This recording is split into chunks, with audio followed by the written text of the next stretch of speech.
Skin care করতে অনেক প্রোডাক্টের প্রয়োজন নেই, কয়েকটা সঠিক স্টেপ নিয়মিত করলেই একটা simple skin care routine follow করা যায়। কিন্তু হ্যাঁ, আমরা অনেকেই আছি এমন একটা স্টেপ যেটা রেগুলার ভুল করি। সেটা কি? অবশ্যই ভিডিওর এন্ডে বলবো। তার আগে চলো আজ আমি আমার একটা সিম্পল স্কিন কেয়ার রুটিন তোমাদের সাথে শেয়ার করি।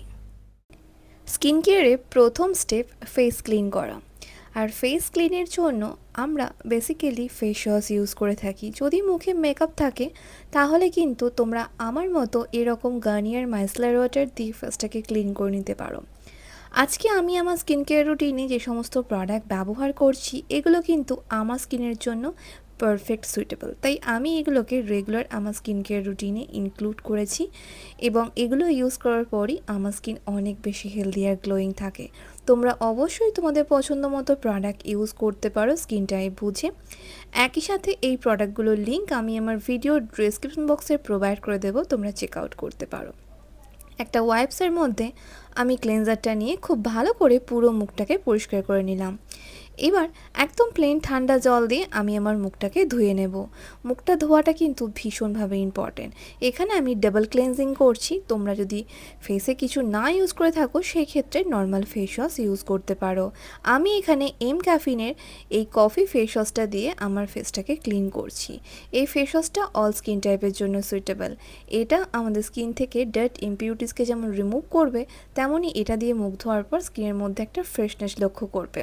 একদম কফি এক্সট্র্যাক্ট দিয়ে তৈরি হয়, কিন্তু এটা আমাদের স্কিন থেকে ট্যানটাকেও রিমুভ করতে সাহায্য করে। প্রাইস ভীষণই কম, আমি তোমাদের জন্য লিঙ্ক প্রোভাইড করে দেবো ডেসক্রিপশন বক্সে।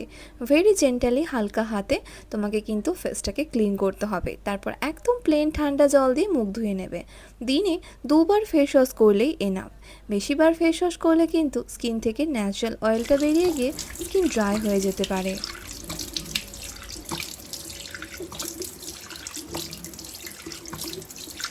প্লেন ঠান্ডা জল দিয়ে মুখটা ধুয়ে নেওয়ার পর দেখবে স্কিনের মধ্যে একটা রিফ্রেশিং ভাব চলে আসবে। এবার আমি এখানে ইউজ করছি মCaffeine এই ডি10 ফেস স্ক্রাবটা। সপ্তাহে কিন্তু 2 দিনের বেশি কখনোই স্ক্রাব করা উচিত নয়। আজকে আমি আমার স্কিন কেয়ারে স্ক্রাবটা ব্যবহার করছি, কিন্তু তোমরা কখনোই রোজ স্ক্রাব করবে না। সপ্তাহে 2 দিন স্ক্রাব করলে এনাফ। এতে আমাদের স্কিন থেকে dead skin cell blackheads remove হয়ে যায়, একই সাথে আমাদের স্কিন খুব ভালো মতো এক্সফোলিয়েট হয়। তাই রেগুলার বেসিসে স্ক্রাব করলে কিন্তু স্কিনের মধ্যে একটা সফটনেস বজায় থাকে। আর আমি এখানে মCaffeine ডি10 স্ক্রাবটা ইউজ করছি। এটা ভীষণ মাইল্ড আর জেন্টাল, এর পার্টিকেলসগুলো ভীষণই সফট। আমি একদম হালকা হাতে আমার ফেসটাকে এক্সফোলিয়েট করছি এবং ঠান্ডা জল দিয়ে মুখটাকে ধুয়ে নেব। এর ফলে আমার স্কিনে যেটুকুনিও ট্যান বা ডালনেস আছে সেটা রিমুভ হয়ে যাবে। এটার প্রাইসও ভীষণ কম, তোমরা চাইলে একবার এটাকে পারচেজ করে দেখতে পারো। এটা দিয়ে একবার ফেসটাকে এক্সফোলিয়েট করে দেখো, তোমার স্কিনে কিন্তু ট্যান আর ডালনেসটা ইনস্ট্যান্ট রিমুভ হয়ে যাবে। এটা ভীষণ ভালো একটা প্রোডাক্ট, আমি অনেক দিন ধরে ব্যবহার করছি। যখনই মনে হয় যে স্কিনটা খুব ডাল লাগছে, আনইভেন লাগছে, তখনই কিন্তু আমি এই স্ক্রাবটা ইউজ করি। একদম হালকা হাতে মুখটা ঘষে ঠান্ডা জল দিয়ে ধুয়ে নিই। এতে কিন্তু স্কিনটা একদম বেবি সফট হয়ে যায়। মুখটা ধোয়ার পর একদম প্লেন একটা কটনের রুমাল বা গামছা দিয়ে খুব ভালো করে মুখটাকে ট্যাপ ট্যাপ করে মুছে নেবে, কখনোই জোরে জোরে ঘষবে না। আর তারপর ইউজ করবে টোনার। টোনার কিন্তু কখনোই স্কিপ করা যাবে না। এটা আমাদের স্কিনকে যেমন হাইড্রেট করে, তেমনই আমাদের ওপেন পোরসের প্রবলেমকে মিনিমাইজ করে দেয়। আমি এখানে পিলগ্রিমের টোনারটা ইউজ করছি। খুব ভালো করে ফুল ফেসে আমি এটাকে স্প্রে করে নেব। এটা অল স্কিন টাইপের জন্য সুইটেবল।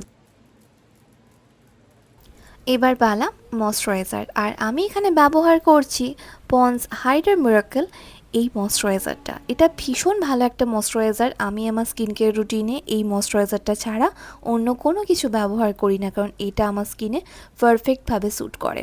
আর অনেক দিন ধরে আমি এটাকে ইউজ করছি। এটা ভীষণ লাইট ওয়েট হয়, শীত গ্রীষ্ম বর্ষা অল সিজনে তুমি এটাকে ব্যবহার করতে পারো। এটা ইউজ করার পর স্কিনে কিন্তু একদমই অয়েলি বা স্টিকি হয় না।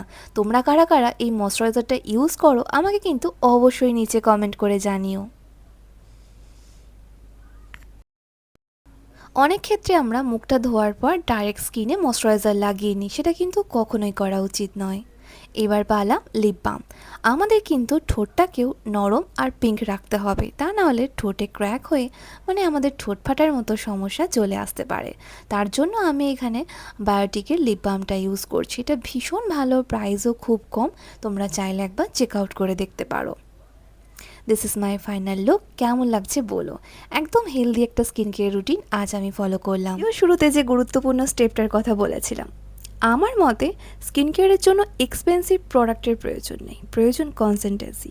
আজ একটা প্রোডাক্ট ইউজ করে কাল তার রেজাল্টের অপেক্ষা না করে যদি আমরা আমাদের স্কিন টাইপ বুঝে সঠিক প্রোডাক্ট ইউজ করি এবং রেগুলার একটা simple skin care routine follow করি, তাহলেই কিন্তু আমরা আমাদের স্কিনকে ট্রান্সফরমেশন করে হেলদি আর গ্লোয়িং করতে পারবো।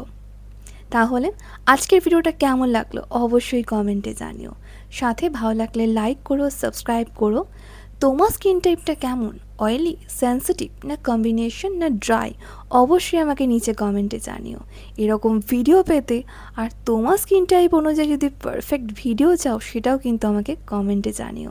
ততক্ষণ খুব ভালো থেকো, দেখা হচ্ছে আবার নেক্সট ভিডিওতে।